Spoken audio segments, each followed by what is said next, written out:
नमस्कार दोस्तों, exam current news में आपका एक बार फिर से स्वागत करता हूं। आप लोगों के लिए पेट्रोल पंप बिजनेस से जुड़ी जानकारी लाता रहता हूं। इस वीडियो में भी आपके लिए एक नई जानकारी के साथ आपके सामने एक वीडियो लेकर आया हूं।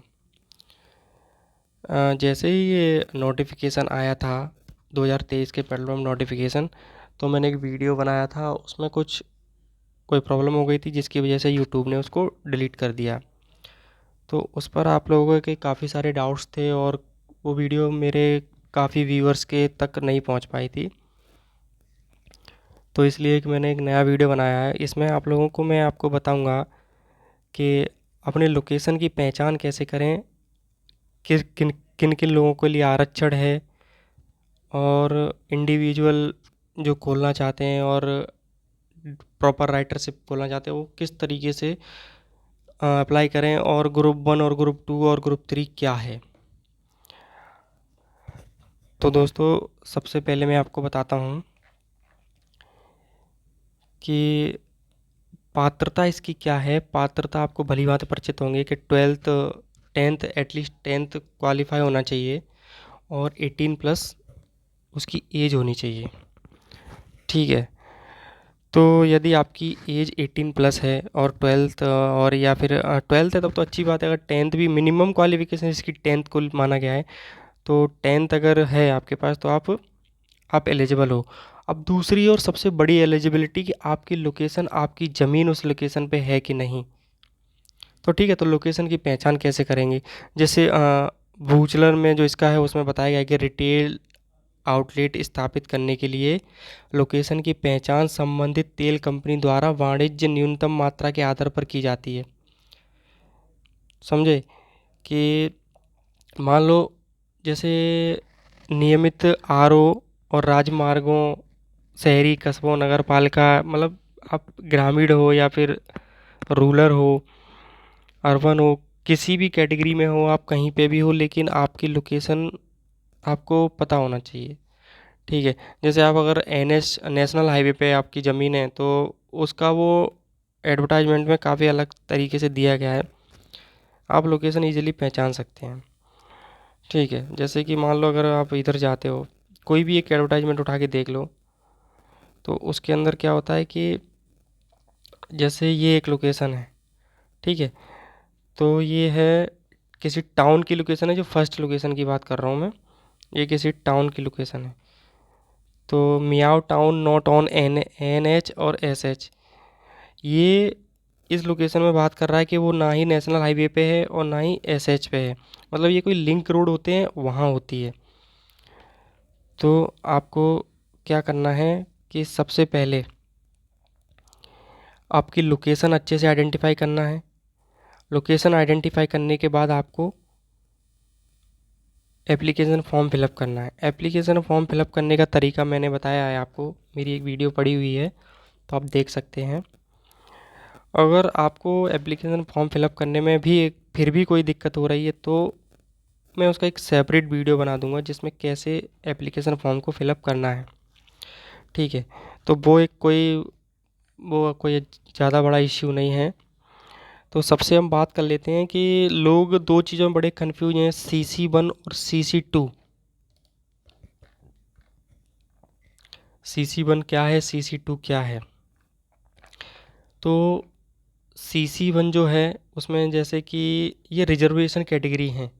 जैसे कंबाइंड कैटेगरी, तो कंबाइंड कैटेगरी 1 उसमें कौन लोग आते हैं, defence personnel, paramilitary person, या central state government, central state PSU employ. मतलब जो आर्मी में जॉब करते हैं या फिर पैरा मिलिट्री में जॉब करते हैं, स्टेट गवर्नमेंट में या किसी PSU में जॉब करते हैं, तो उनके लिए ये CC1 है। तो CC1 में क्या है कि SC ST OBC ओपन, मतलब सबके लिए है ये। ओके। देन उसके बाद क्या है कि CC2 कंबाइंड कैटेगरी 2, इसमें क्या है कि जो आउटस्टैंडिंग स्पोर्ट पर्सन, जैसे कि आप कोई स्टेट लेवल पे या फिर इंटरनेशनल लेवल पे कोई खिलाड़ी हो तो आप इसमें इसके रिजर्वेशन में के अंडर आओगे। फ्रीडम फाइटर हो या प्राइमरी एग्रीकल्चर क्रेडिट सोसाइटी हो।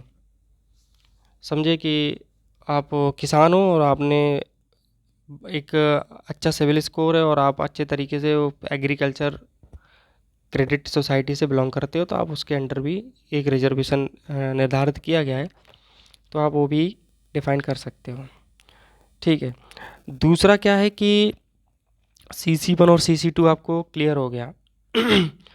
और आपको एक बात और क्लियर हो गई, ये रेगुलर आरओस और रूरल आरओ ये शहरीकरण, शहरी और ग्रामीण क्षेत्र की बात कर रहा है। ठीक है। दूसरा क्या होता है कि आपको फिजिकली हैंडीकैप, वो एक अलग से एक कैटेगरी है कि उन लोगों को भी रिजर्वेशन दिया गया है। फिजिकली हैंडीकैप कैटेगरी है एक, तो उसके अंडर क्या होता है कि 40% से ज़्यादा जो फिजिकल हैंडीकैप का जो रेस वो परसेंटेज है वही वैलिड है। मतलब आपको 40% से एबव आपके अंदर फिजिकल डिसेबिलिटी है तो आप इस रिजर्वेशन कैटेगरी में आ सकते हो। ठीक है। तो इसमें क्या है कि इन लोगों ने पहले से बता दिया है कि percentage of regular of rural RO dealership to be onward to SC ST category, मतलब अरुणाचल प्रदेश में 70% SC ST कैटेगरी के लिए है और 30% ओपन और ओपन कैटेगरी के लिए है। ऐसे ही मेघालय में ऐसे 5 सिटीज़ हैं जिनमें 5 स्टेट हैं, उसमें ऐसा इन लोगों ने बताया। लेकिन ये कोई ज़्यादा बड़ी बात नहीं है, वो उन्होंने केवल ये सेपरेट करके बताया है कि कितना रेशियो किस कैटेगरी को बिलोंग करता है। ठीक है।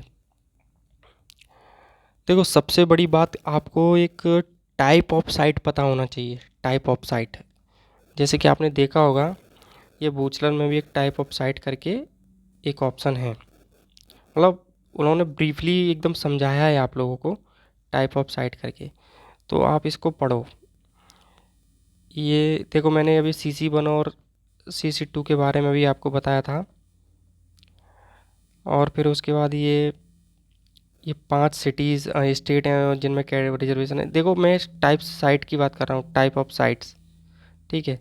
इसमें क्या सीन है कि location under crop found scheme, मान लो कोई कृषि भूमि है और आप उस पर पेट्रोल पंप खोलना चाहते हो, वो CFS साइट हो गई। अदर कॉरपोरेशन ऑनवर्ड टीम, अगर कोई कॉरपोरेशन है मतलब कोई कमर्शियल ज़मीन है तो वह, देखो ये तो समझ में आ गया ये पॉइंट आपको कि location under crops fund scheme.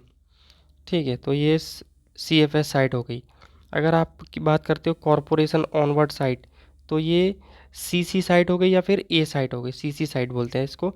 Dealer on site, मतलब आपकी खुद की साइट है, खुद की ज़मीन है, मतलब अपना, मतलब उस पर कोई कॉरपोरेशन का कोई वो नहीं है, ना ही वो क्रॉप फंडेड है, मतलब किसी ने कोई फंड नहीं दिया है क्रॉप करने के लिए। वो जैसे आपको समझाता हूँ कि आपके पास एक ज़मीन है, मतलब आपके पास है और वो कोई ऑर्गेनाइजेशन या कोई ट्रस्ट या कोई फंड, मतलब कोई ट्रस्ट उसको फंडिंग कर रहा है कि इस ज़मीन पे, मतलब किसी ट्रस्ट के नाम से है, तो आप वो CFS साइट के अंडर आएगा।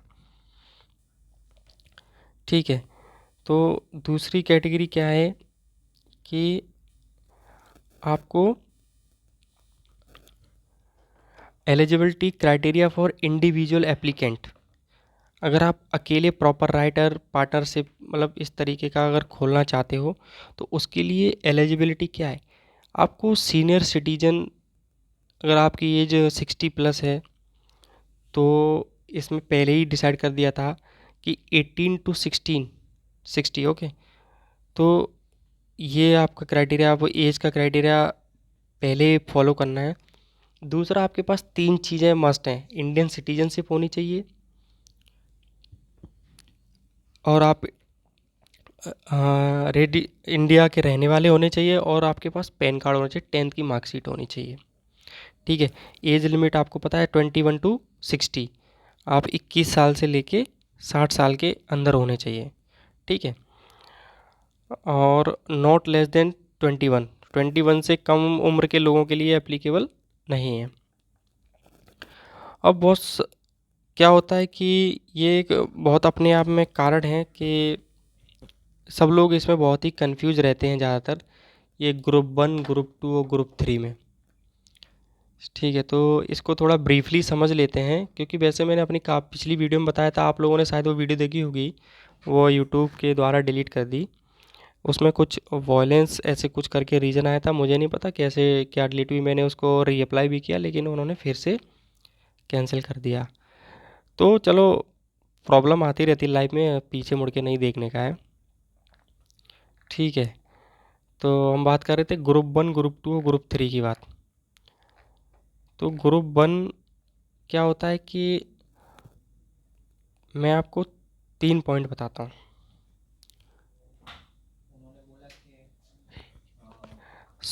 उन्होंने मैं आपको 3 पॉइंट बताता हूँ कि स्वयं स्वयं मतलब खुद की ज़मीन है पूर्ण रूप से,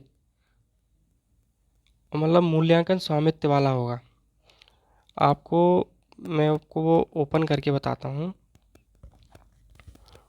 एक ये आउटलेट में दिखा देता हूँ आपको। ये आप देखिए यहाँ पे,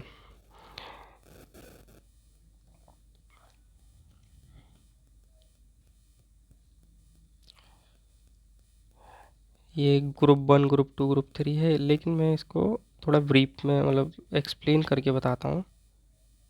ये देखो, सिचुएशन ऑफ ओनरशिप, इसमें ग्रुप 1 को देखो। ग्रुप 1 में क्या है, ग्रुप 1 में कितने लोग आने वाले हैं, 4 टाइप की कैटेगरी हैं।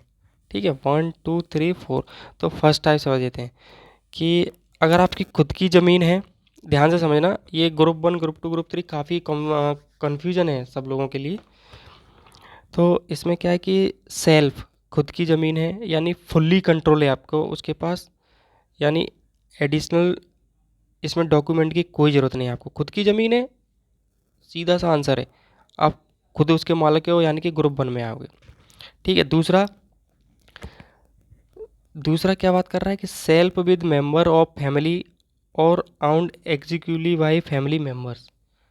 समझ रहे हो, इसका क्या कह रहा है कि स्वयं परिवार के सदस्यों के पास या विशेष रूप से किसी परिवार के सदस्यों के स्वामित्व में, मतलब वो आपके फादर के नाम ज़मीन है, आपके मदर के नाम ज़मीन है, आपके ब्रदर के नाम ज़मीन है, तो मतलब उसमें आपका देखो पार्ट पार्ट और स्लैश करके नील लिखा है, मतलब आपके पास उसमें आपका हिस्सा है या हिस्सा नहीं भी है। ठीक है, मतलब अभी पापा के नाम है तो अभी आपका हिस्सा नहीं है, भाई के नाम है तो उसमें हिस्सा हो सकता है।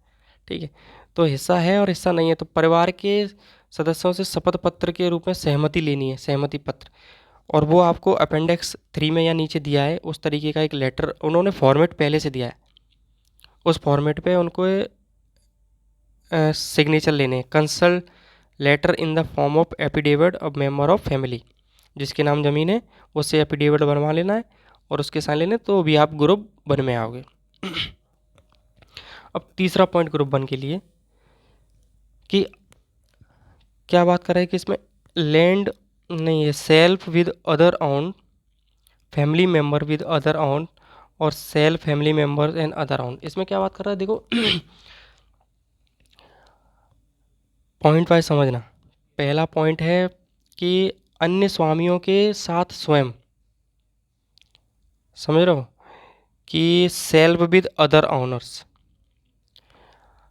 आपकी कोई ज़मीन है लेकिन उसमें आपके अलावा भी किसी और लोगों का हिस्सा है, लेकिन वो आपके फैमिली मेम्बर्स नहीं है, लेकिन उस ज़मीन में आपका पार्ट है, हिस्सा है, तो उसमें पार्ट है, तो उसके लिए क्या करना है, आवेदक और या परिवार के सदस्य का हिस्सा कंपनी द्वारा आवश्यक भूमि के अधिक या उससे बराबर होना चाहिए। मान लो कि 4 बीघे ज़मीन है, ठीक है, उसमें 4 पार्टनर्स हैं, तो सिर्फ सपोज दैट कि आप ज़मीन एक एक बीघा ज़मीन आपके नाम है, 4 पार्टनर हैं, तो चौथे यहाँ पे आपके हिस्से में 1 बीघा ज़मीन आई, और वह ज़मीन पेट्रोल पंप के अकॉर्डिंग फिजिबल है, मतलब उसको जितनी ज़मीन चाहिए उसके बराबर या उससे ज़्यादा है, दैट्स इट, आप ग्रुप 1 में हो। ठीक है, या फिर क्या होता है, सभी सह मालिकों द्वारा स्टाम्प पेपर पर सहमति पत्र या एक शपथ पत्र पावर ऑफ अटॉर्नी के की जानी चाहिए, ये भी अपेंडिक्स 3 इससे भी करवाना है। ठीक है, अपेंडिक्स मतलब आपको इन लोगों से की सहमति भी लेनी पड़ेगी, क्योंकि वो चारों पार्टनर हैं। आपकी लोकेशन कौन सी इधर कॉर्नर वाली है, उधर कॉर्नर वाली है, वो सब डिसाइड करके एक अपेंडिक्स, एक एफिडेविट साइन कराना है। और स्वयं का आप ऑनर हो उसमें, वो भी ग्रुप वन में आओगे। ग्रुप वन क्लियर हो गया। अभी बात कर लेते हैं ग्रुप वन का। एक पॉइंट बाकी है कि इसमें क्या कह रहा है कि land on by government semi government bodies, जैसे सरकारी अर्ध सरकारी निकायों के स्वामित्व वाली भूमि, पेट्रोल पंप के उपयोग के लिए विशिष्ट उल्लेख के साथ स्वयं के नाम पर सरकारी अर्ध सरकारी निकायों से आवंटन पत्र। कोई गवर्नमेंट वाली ज़मीन है लेकिन वो आपको आवंटित की गई है किसी भी पर्पज़ के लिए, अगर वो उस लोकेशन पर आप पेट्रोल पंप खोलना चाहते हो तो गवर्नमेंट से आपको आवंटन पत्र चाहिए, मतलब उसको रिटर्न में चाहिए। आवंटन पत्र मिलता है जिन लोगों के पास गवर्नमेंट वाली ज़मीन को यूज़ करने के लिए मिलता है, उनको एक जो mention for the use petrol pump, government body the name of self specify mention for the use body पर, उनको एक अलॉटमेंट लेटर देते हैं कि ये जगह इसको अलॉट हुई है। तो अलॉटमेंट लेटर होता है आपके पास, तो आप ग्रुप वन में हो, सिर्फ आपको अलोकेट की गई है। अब group three, group two, group two का एक पॉइंट है कि land owner by owned by third party in part of full. इसका मतलब क्या है कि आंशिक या पूर्ण रूप से तीसरे पक्ष के स्वामित्व वाली जमीन, मतलब अन्य मालिकों से शपथ पत्र, पावर ऑफ अटॉर्नी, मतलब मान लो आपका एक दोस्त है, उसकी ज़मीन है, आपका रिलेटिव है, या फिर मतलब नॉट अ ब्लड रिलेशन, कोई भी रिलेशन हो दूसरा, या आपका दोस्त है, पड़ोसी है, कोई भी है, उसके नाम ज़मीन है और आप उससे लीज पे ले सकते हो, और आप ग्रुप टू के अकॉर्डिंग उस ग्रुप टू में आ जाओगे। और ग्रुप थ्री से तो आप बखूबी परिचित हो कि जिनके पास ज़मीन नहीं है वो ग्रुप थ्री में आएंगे, और जिनके पास ज़मीन नहीं है और वो ग्रुप थ्री में आएंगे, और ऐसा सिर्फ SC ST वालों के लिए ही है। तो ग्रुप वन, ग्रुप टू और ग्रुप थ्री को अच्छे से समझा आप लोगों ने। दूसरा क्या है कि एप्लीकेशन फॉर्म फिलअप करने की लास्ट डेट 27 है, ठीक है, 27 सितंबर, तो काफ़ी समय है।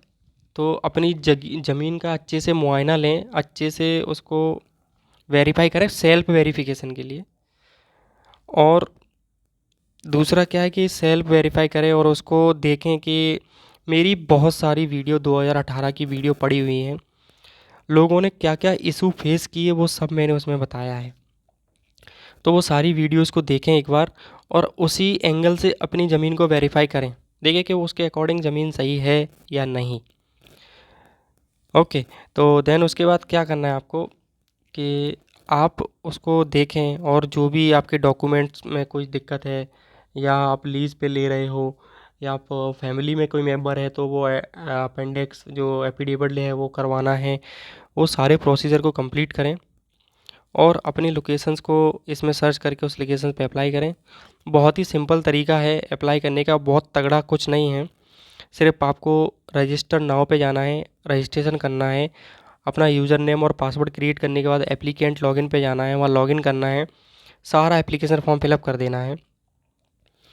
अब जैसे एप्लीकेशन फॉर्म फिलअप कर रहे हो आप, उसमें ऐसा कोई एक पॉइंट है जो आपको समझ में नहीं आ रहा है कि इस पॉइंट में क्या फिलअप करना है, हमको करना क्या है, तो आप मुझे कमेंट कर सकते हो। मेरी पिछली वीडियो डिलीट हो गई, उस पर आपके बहुत सारे कमेंट थे, मैं उनका रिप्लाई नहीं कर पाया, क्योंकि मेरा एक मतलब मैं जिस प्रोफेशन में हूँ उस मैं थोड़ा बिजी चल रहा हूँ, और उसमें मुझे टाइम नहीं मिल पाया। मैं संडे सैटरडे मेरा ऑफ रहता है उसमें, तब मैं आपको सारे कमेंट्स का रिप्लाई करने वाला था, लेकिन उससे पहले वो वीडियो हटा दी गई। पर कोई नहीं, आपको प्रॉब्लम नहीं होनी चाहिए, इसीलिए मैं एक नया वीडियो लेके आया हूँ, और आप इस पर कमेंट करो और मैं सारे के सारे आपको सॉल्व करने की कोशिश करूँगा। तो ज़्यादा से ज़्यादा लोग इस मेरी वीडियो को शेयर करें, ताकि आप लोगों तक भी मेरी जानकारी पहुंच सके, और आप बिना किसी हेजिटेशन के और बिना किसी गलती के अपने काम को कर पाएँ, और एक आप पेट्रोल पंप के मालिक बन पाएँ। तो मिलते हैं अगली वीडियो में एक नई जानकारी के साथ, तब तक के लिए नमस्कार, जय हिंद, जय भारत। चैनल को सब्सक्राइब करना ना भूलें।